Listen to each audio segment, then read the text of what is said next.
Welcome back, my little dirtbags, to What to watch now?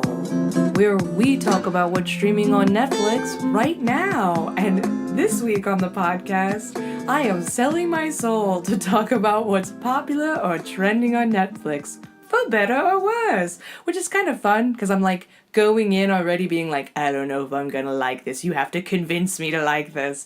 And get happily surprised along the way.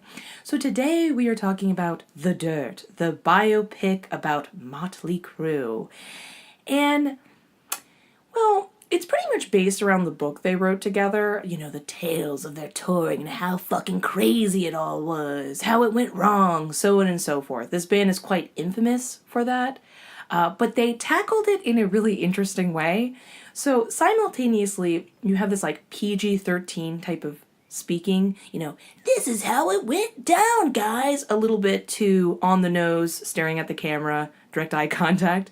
But then in the opening shot, when they're panning around this party scene, so you kind of get a flavor of everyone's personality in the band, you straight up have it, before it goes to the credits, a girl squirting after orgasming. So she's like squirting, so you have PG-13, wait, how did I do it?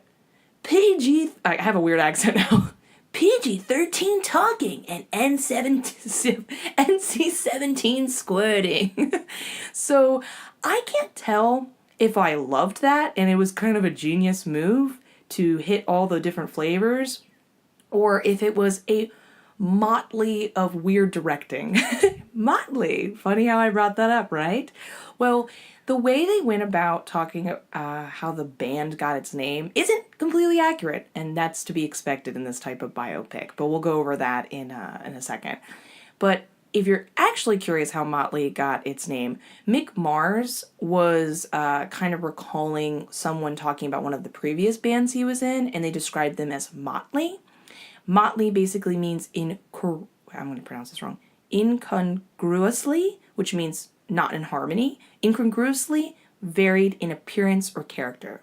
So they decided to become Motley Crue and make it a little bit Norwegian metal in that way with the little dots over it. So that's how they came up with their name. And I would agree that they, for the time before like hair metal, if I'm correct about putting the genre that they're in, that's what they look like. So I don't think that's wrong. And so with that varied form of corniness to like over the top, not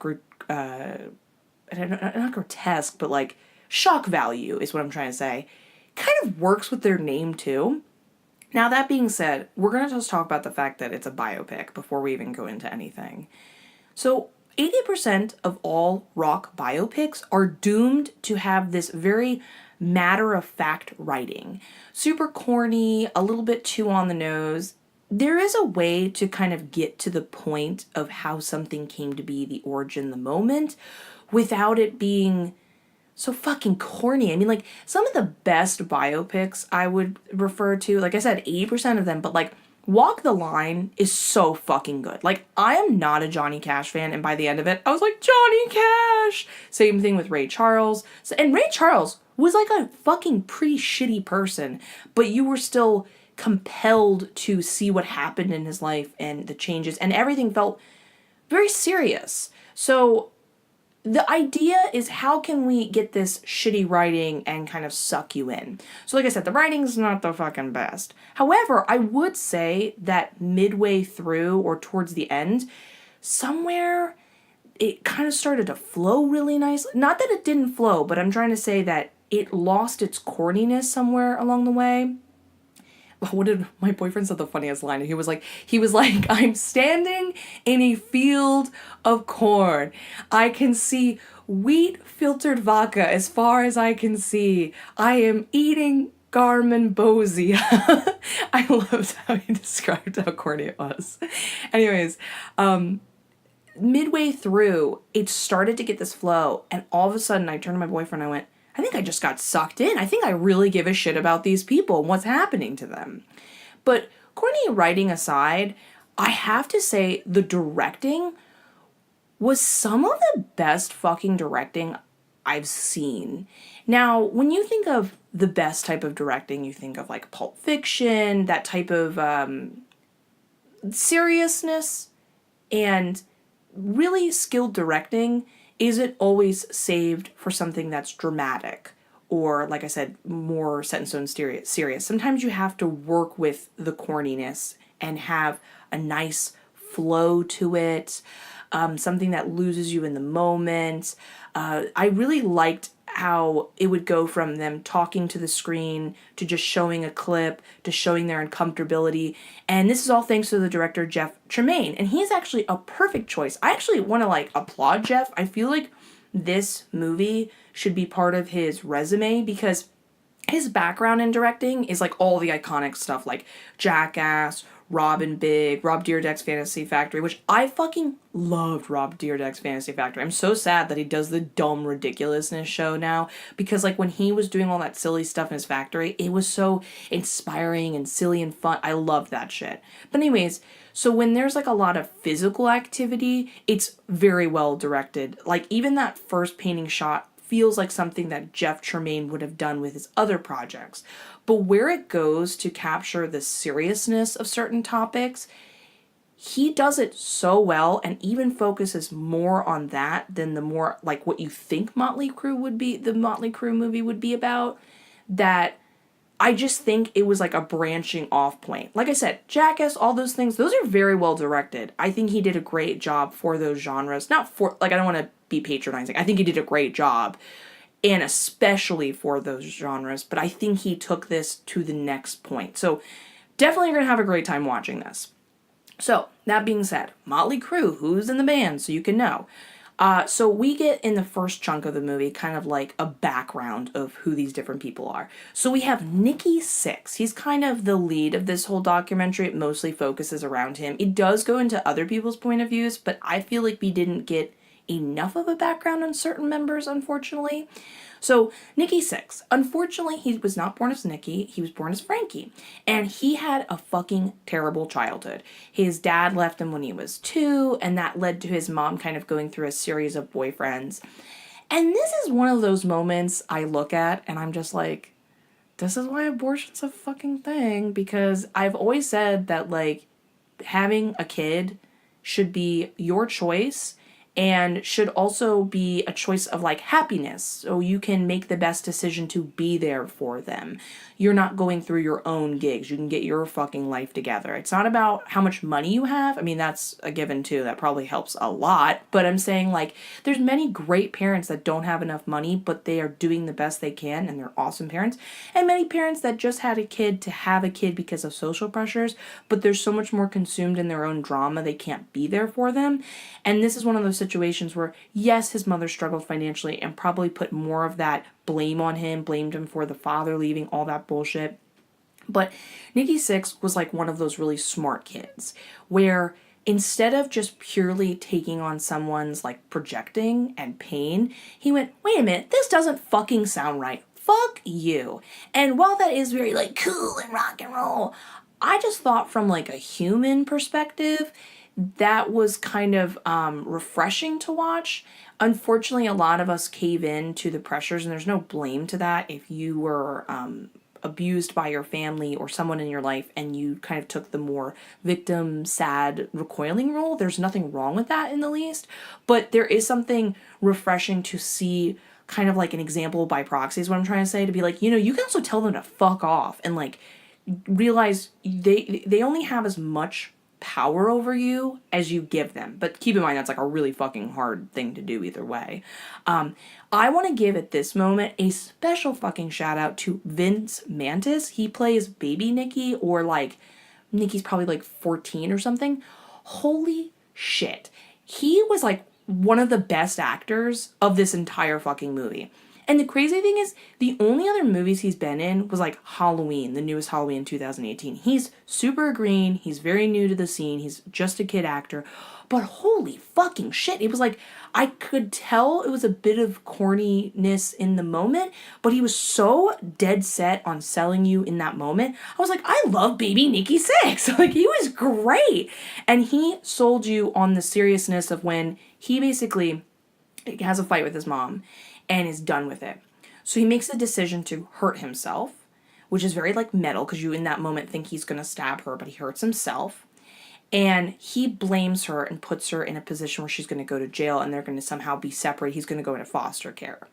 And the police officer makes it very clear to him, like, this is a very scary thing you're about to sign up for. Are you sure your mom hurt you? Like, I can tell you're fucking faking it. And you see him start to kind of have a mini moment of hyperventilating and being like, okay, shit, I'm making this decision. But in the end, when he got to talk to his mom, it was the right decision. Obviously, please don't take this out of fucking line, because obviously it's not the right decision to go into like foster care in every situation is its own, all that PSA statement, you get what I'm saying. But in this moment, we're just talking about the movie. Honestly, I don't know if he'd be the person he is today if he had a couple more years where like she was bringing him down, because he could have gotten into a situation where he was codependent on her. So I thought he made the best decision possible. And then, he was 18, he changed his name. He was kind of a rocker from the very beginning. He had a rough childhood. Then we have the opposing side, Tommy Lee. Now, Tommy Lee, I hated him from the fucking beginning. He was such an asshole, how he was kind of like almost half bragging about his very fortunate, loving childhood. Into his adulthood, his parents were very supportive, wonderful people. They were hysterically kind of square, opposing to his like wearing female leopard pants and just like being very wild in comparison to the rest of his family. But the rest of his family were incredibly accepting of it, which is great. I'm so happy that there's some people out there that like go with the flow and let their kids be who they want. I mean, like a great example of this is Noel Fielding's parents.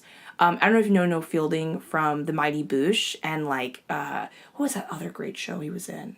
He's been in tons of stuff. He's actually in the Great British Bake Off right now, but his parents were, I'm pretty sure were into heavy metal. Were like very heavy metal kind of like rocker type people.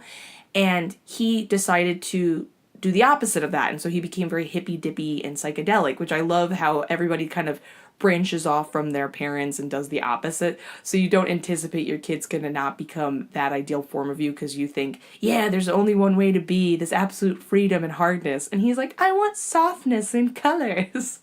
So Tommy Lee is very well accepted, but he's kind of, I don't know how to put this any other way, but every time he meets anyone, you can tell they like smell the love on him. They're like, you smell like you've been accepted your whole life. That's definitely the reaction he got out of Mick Mars and stuff like that, which made me laugh. But he's very happy-go-lucky. Even though he's had a very fortunate background, he's not against living in or going to shittier sets and so on and so forth. He still embodies that vibe of like what Motly Crew is.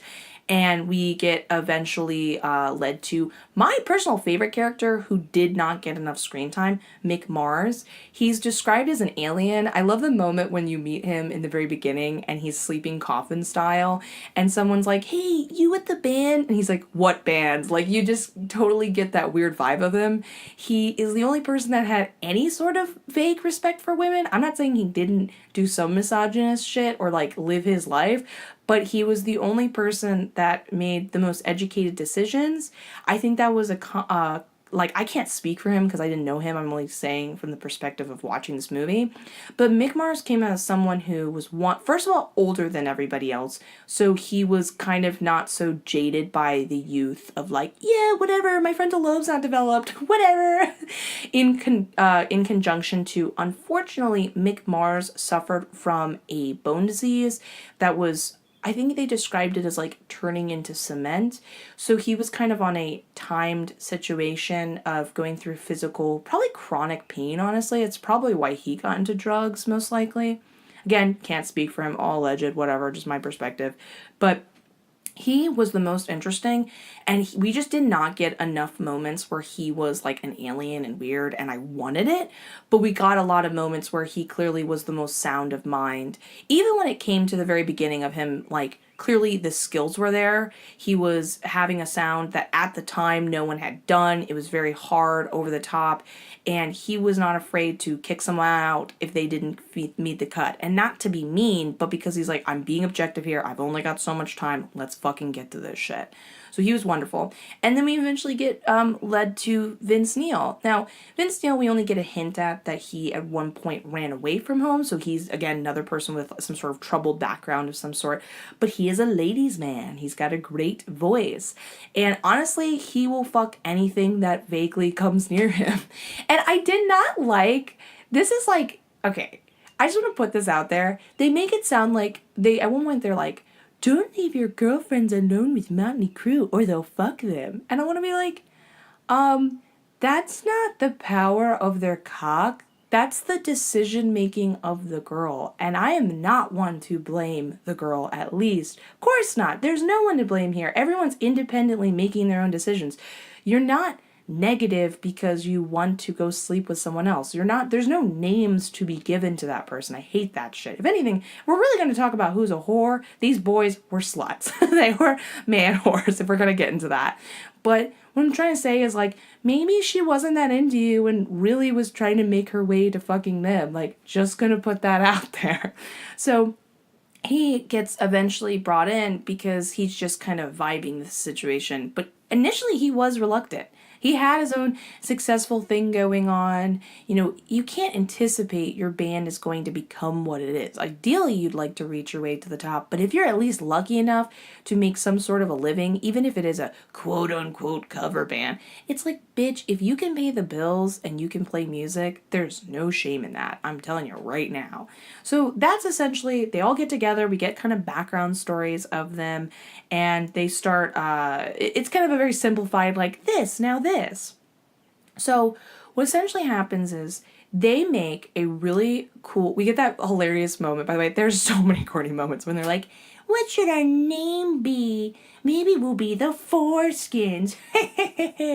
And then fucking Mick Mars holds up a piece of paper and he's like, I know what we should be. Holds up Motly Crew and they're all like nod their head like, yeah, that's just what it is. That's exactly how it happened. I fucking gets me every time. Anyways, so they do bring up a really good point of kind of the brainchild of how the band got started with their choice of design.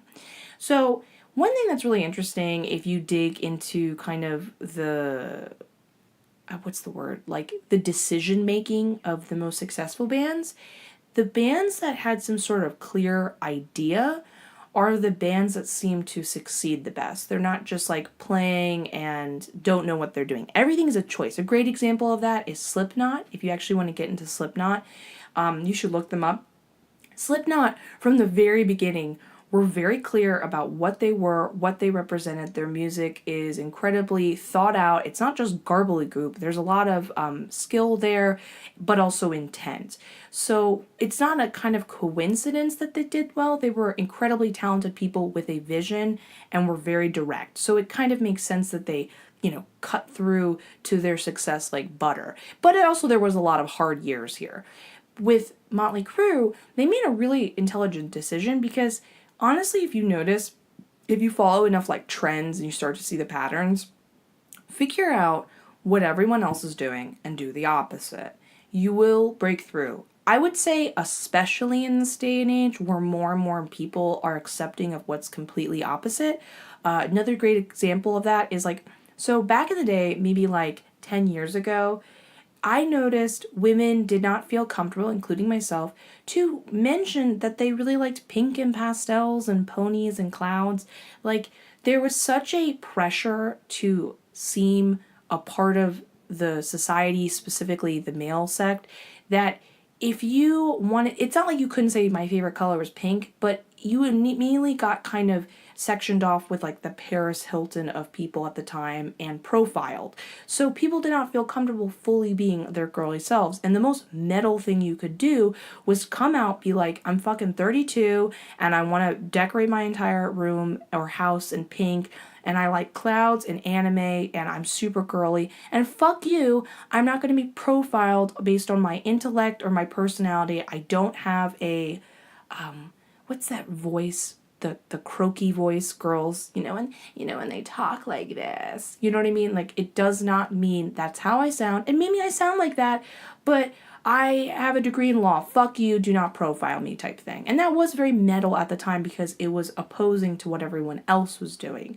So at this time, they were like, okay, it's the 80s, punk's a thing, but punk is very simplified, which I thought it was interesting they described punk as that, because I guess you could describe that when you think of their shows, what they were like in that way. It was just them showing up playing. It was very simple, but I would say their looks were not. There were a lot of accessories, a lot of tattoos, a lot of hair decor going on, but sure, we'll describe them simplified for this time being.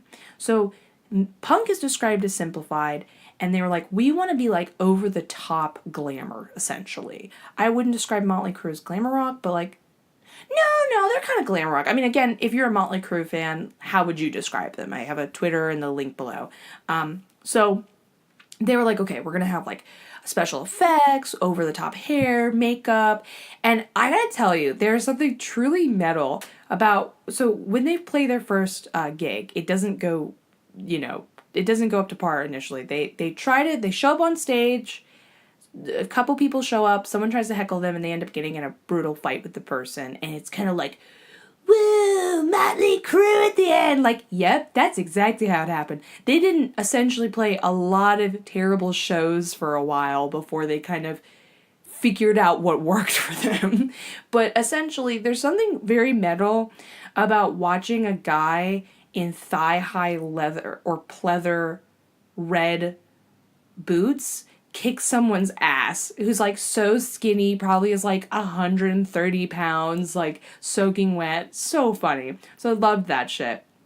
Essentially, we speed run to them just simply getting signed and getting a manager. And I really want to know, were they just one of those fortunate bands that just got signed right away? Or was there a couple years of playing? Like, because obviously they don't give you time justifications. They're just like, boom, we're getting signed and here's a manager. They got like a 5-record deal signature, which, by the way, why do fucking record labels keep doing that? Does any band last that long? It's not very common. Like, wouldn't it be smarter to sign them for 3 and like at least get those 3? I guess the idea is they want to put them in like a prison style contract so they aren't motivated to go solo. And I guess I get that perspective from a business point, an unethical business point, but you know what I'm saying. So anyways, this is when we get to the whole like, Motly Crew, they did all this crazy stuff when they were touring. And I cannot tell you, but when I was watching this with my boyfriend, we looked at each other and we were like, we hate these people. They are such fucking dicks. Now, maybe I'm just speaking from like an adult perspective or whatever, but like all I could think was like how many jobs they put on the line, how much property was damaged. And this is the funniest part of it all. Okay, so I'm saying this, like I normally can't speak from perspective, but I'm speaking from someone who was like a little wild in college. There is a way to be wild and not such a first of all, I would say blatant dick, but I was going to more refer to like, you know when you can tell they're like, they try to sell you in the biopic, like, they were just Motley Crue. They just did things because they just did. I'm like, no, I can really feel their desire to want to be loved and get attention and do things for shock value. I don't really feel like they're doing something just because. So that was like one of the biggest, like, this is fucking bullshit. No way. They just kind of seem like giant asshole babies. They seem annoying as hell.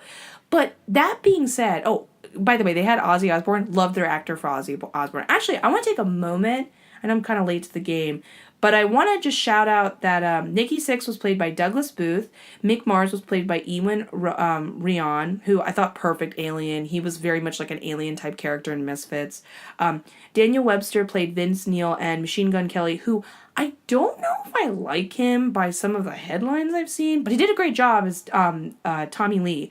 All of them did an incredible job as these actors. They like, as it went on and got more and more serious, I felt they were less like actors in wigs and felt like they gave this script their all. I don't know if they read it and thought this was kind of fucking corny. Either way, your job as an actor or a model, whatever you're selling, is to not ask, are the clothes I'm wearing good? You're just supposed to be like, I'm going to make this piece of shit, this corny, weird thing look like you need it. It's the best thing you've ever come across in your life.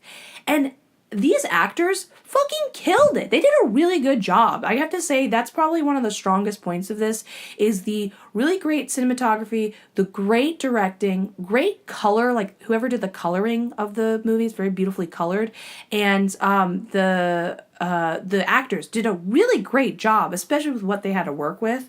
So anyways, while they do show the touring and Ozzy Osbourne licking pee off of a pool sidewalk, and you're just sitting there not going, they're so wild. You're just like, why? Why are you doing? I don't know what's happening. They don't actually in this movie focus on that a lot. It's an incredibly small part of the film. Most of the film is set up on this is how they got together, this is who they are, and it's mostly focused on what dicks they are. They're cheating, the tragedy, the poor decisions they made, the drug usage.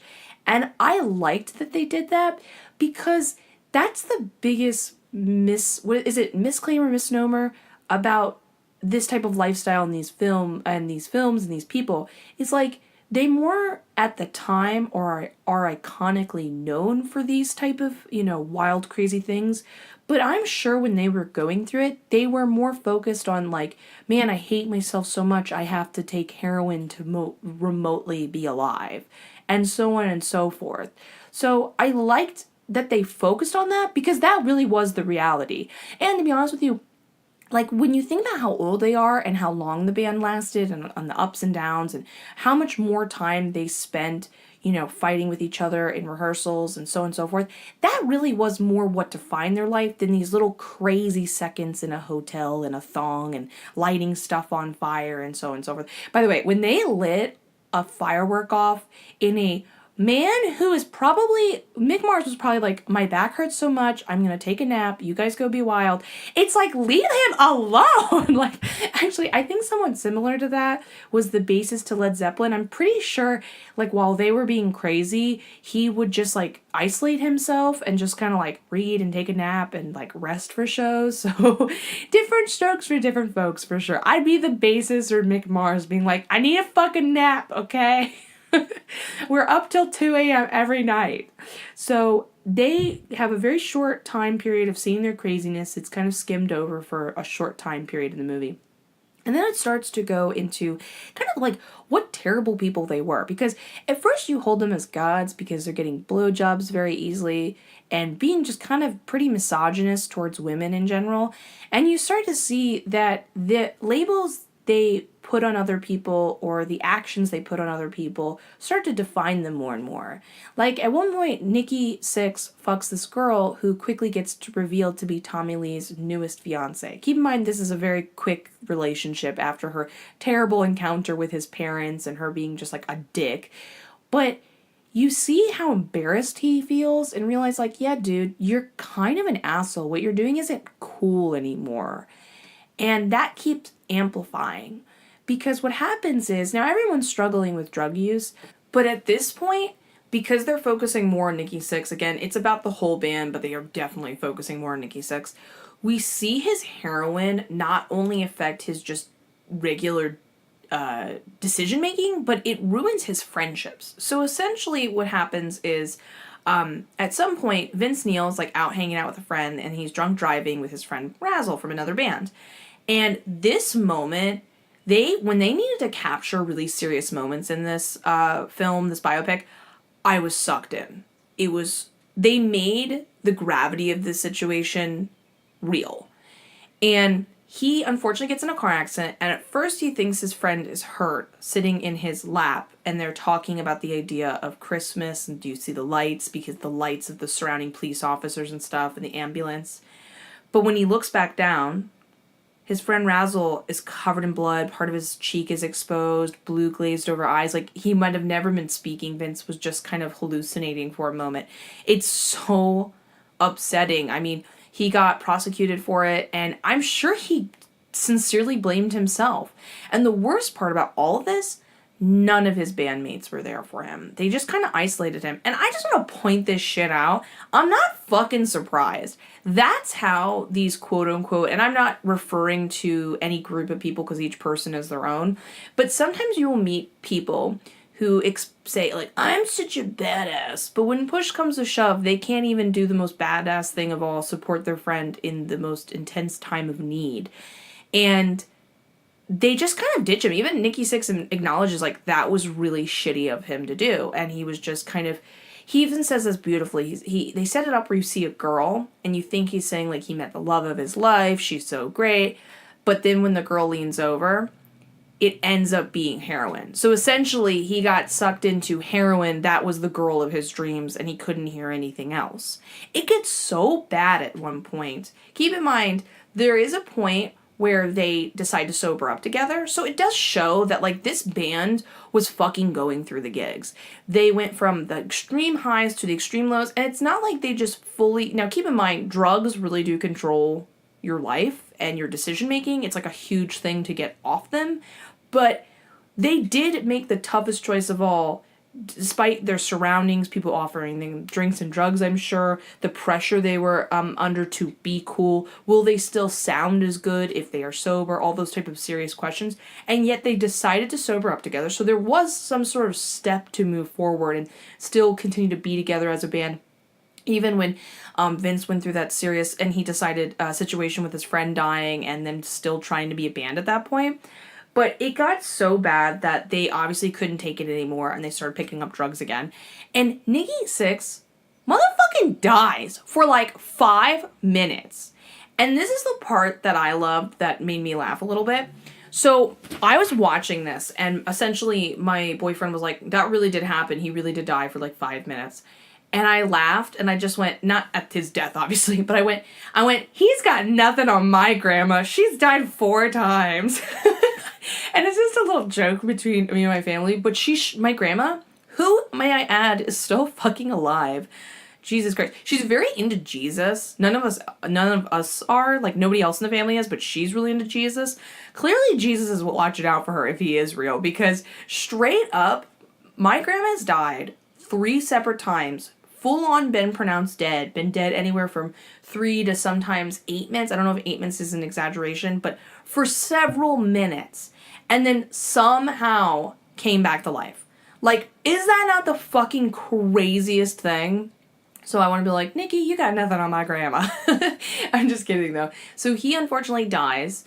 We even see a moment where when he's pre-pronounced dead, Vince is very upset. We see how if push came to shove, they would be very heartbroken if the other one died. They're still, like, in the trench and the thick of all their bad decision-making, but they can't get over it.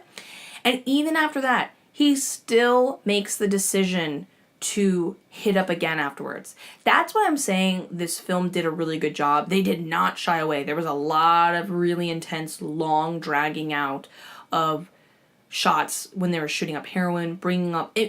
I never normally turn away from that stuff, but I had to turn away. It was, like, so upsetting just seeing someone hurting themselves. They really made the situation feel real, like if you were there watching someone go through that. And you realize, like, I think they said it best because, like, people just think you do drugs if you get into the hard stuff and you just are somehow lazy or you are incompetent. But in reality, they want to. I mean, Nikki Sixx even says he wants to. What is he doing? He's killing himself. He's killing his life. He's killing his friends around him. And he'll be like, I'm never going to do this again. And then he'll shoot up immediately afterwards. That's what fucking drugs are. They are so much stronger than the logical part of your mind.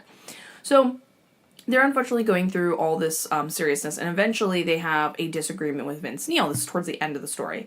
Because Vince isn't showing up for shows. He's clearly, I don't know what his problem was. I'm assuming he was really feeling unmotivated to be with his friends when his friends weren't even there for him for more serious time. He kind of just is starting to see the bullshit of it all. He's not fully sober, but he's more sober than other people. It's so weird, by the way, to see Vince Neil go through all this shit because I remember him more from, like, when they had that, do you remember that Celebrity House thing? It was during, like, I Love New York, Flavor Flav show, all that stuff.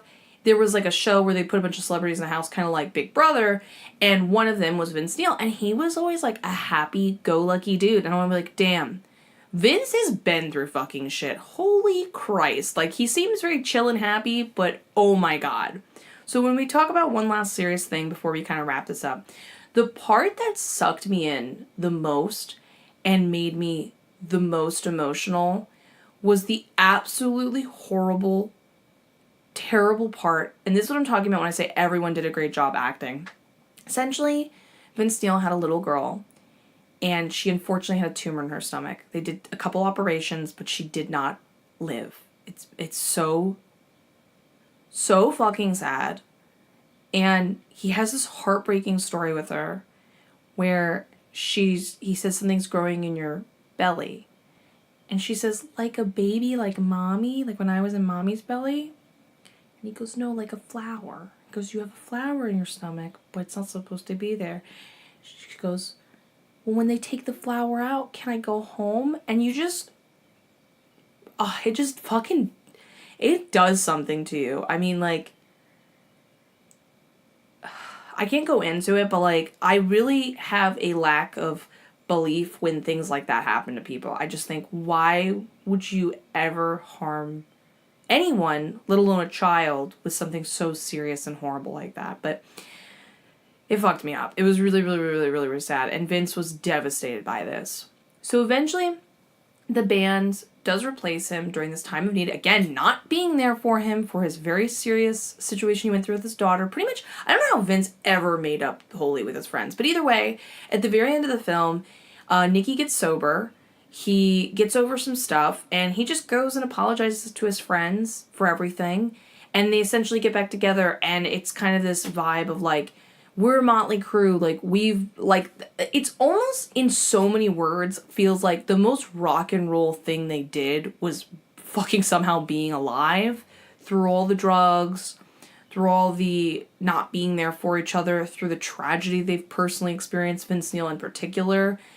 I mean, even Mick Mars, I'm sure, like, when you combat something that's like a chronic illness, like, it psychologically takes a fucking toll on you, the chronic pain and the kind of countdown feeling of what you're going through.